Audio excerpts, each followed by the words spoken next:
कितनी बार बताया है कि मेरे तैयार होने से पहले मेरा नाश्ता तैयार हो जाना चाहिए।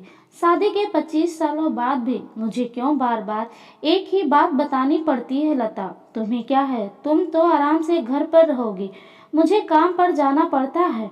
तुम हो कि हमेशा बेवकूफ़ों जैसी हरकत करती हो। अगर तुम यह जानबूझकर करती हो तो याद रखना, मुझसे बुरा कोई नहीं होगा। आज भी प्रशांत का पारा चढ़ा हुआ था। इन कटु शब्दों में अपना गुस्सा उतारते हुए, गीला तौलिया कुर्सी पर फेंकते हुए, प्रशांत गुस्से से लता की तरफ देखने लगा। लता के लिए प्रशांत का यह बेवजह गुस्सा कोई नई बात नहीं थी।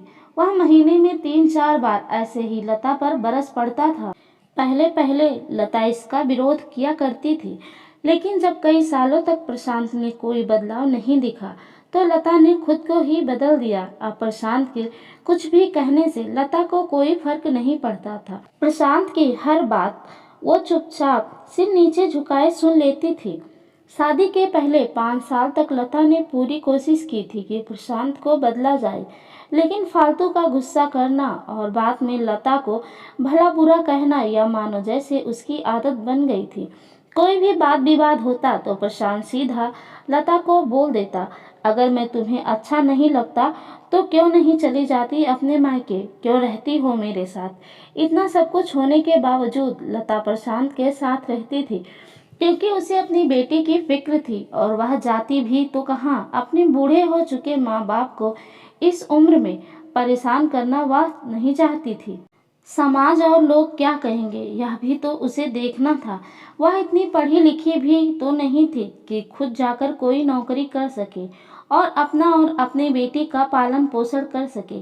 लता को अब अपनी फिक्र नहीं थी, उसको फिक्र थी तो बस अपनी शादी लायक हो रही बेटी की। लता नहीं चाहती थी कि पति पत्नी के झगड़े की वजह से काव्या डिस्टर्ब हो।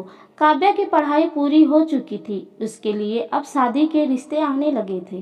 कई रिश्तों को काव्या ठुकरा चुकी थी। 2-3 महीनों बाद एक अच्छा रिश्ता आया। रिश्तेदारों और पहचान के लोगों ने भी लड़के के बहुत गुणगान किए थे। प्रशांत एक शाम अपनी बेटी के पास बैठकर उसे बताने लगा, काव्या बहुत अच्छा लड़का है, पढ़ा लिखा है, बड़ा घर है, बहुत अच्छी नौकरी है। ऐसे रिश्ते बार बार नहीं आते बेटा, इस बार मना मत करना। काव्या अपने पिता से ज़्यादा बात नहीं करती थी, शायद डरती थी या शायद नफरत करती थी, लेकिन आज वो अपनी पूरी हिम्मत इकट्ठा कर के बोली, मैं नौकरी करना चाहती हूँ, खुद अपने पैरों पर खड़े होना चाहती हूँ। हाँ, तो उसमें क्या बड़ी बात है। मैंने लड़के से बात की है, वह तुम्हें किसी बात के लिए नहीं रोकेगा। तुम शादी के बाद भी नौकरी कर सकती हो, वह तुम्हें नौकरी के लिए परमिशन दे देगा। प्रशांत बोला, मेरा नौकरी करना या ना करना उसकी परमिशन पर क्यों डिपेंड रहेगा पापा? काव्या ने पूछा, मैं कह रहा हूँ ना, तुम्हें किसी भी चीज़ की कमी नहीं होगी वहाँ।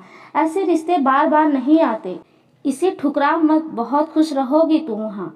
प्रशांत बोला, पापा क्या मैं उतनी ही खुश रहूंगी जितनी मम्मी इस घर में खुश हैं?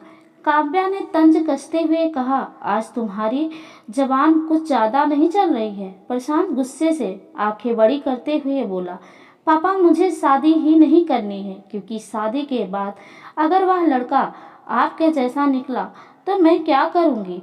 मुझे आपके जैसा जीवन साथी नहीं चाहिए जो बिना बात के मुझ पर हमेशा चिल्लाए। मुझे कुछ भी अपनी पसंद का लेना हो तो 10 बार सोचना पड़े, कहीं वह नाराज ना हो जाए। मेरी तबीयत कैसी भी हो उसे परवाह ना हो, रोटी थोड़ी सी मोटी बन जाए तो घर सर पर उठा ले, उसकी चेक बुक ना मिले तो भी मेरा ही दोष निकाले, और हर छोटी मोटी बात पर मुझे मायके जाने के लिए कहे। काव्या ने अपना दिल खाली करते हुए पापा से सब कह दिया। प्रशांत का गुस्सा 7वें आसमान पर था, लेकिन उसके मुंह से एक भी शब्द नहीं फूट रहा था।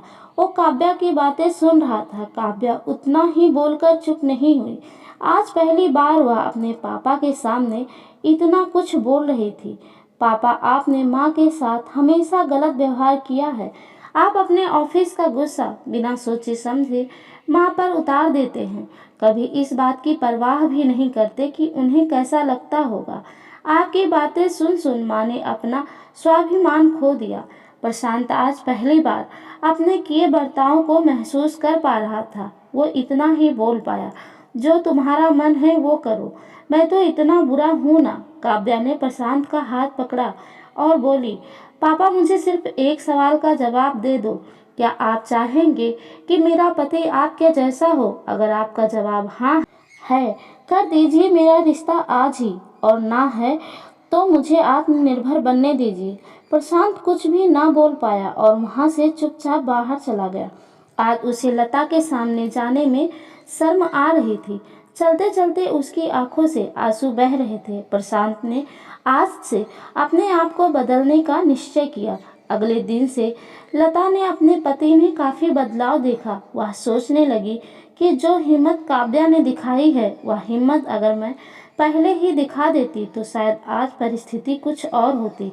अब काव्या पढ़ लिख कर अच्छी नौकरी करने लगी थी और 3 साल बाद उसके लिए एक अच्छा रिश्ता आया। और उसकी विदाई पर प्रशांत बोला, बेटा तू हमेशा खुश रहेगी, क्योंकि तेरा पति तेरे बाप जैसा नहीं है। प्रशांत की यह बात सुनकर लता और काव्या की आंखों से आंसू बहने लगे। कहानी अच्छी लगी हो तो प्लीज़ लाइक शेयर सब्सक्राइब करना ना भूलें। आप सबका बहुत बहुत धन्यवाद।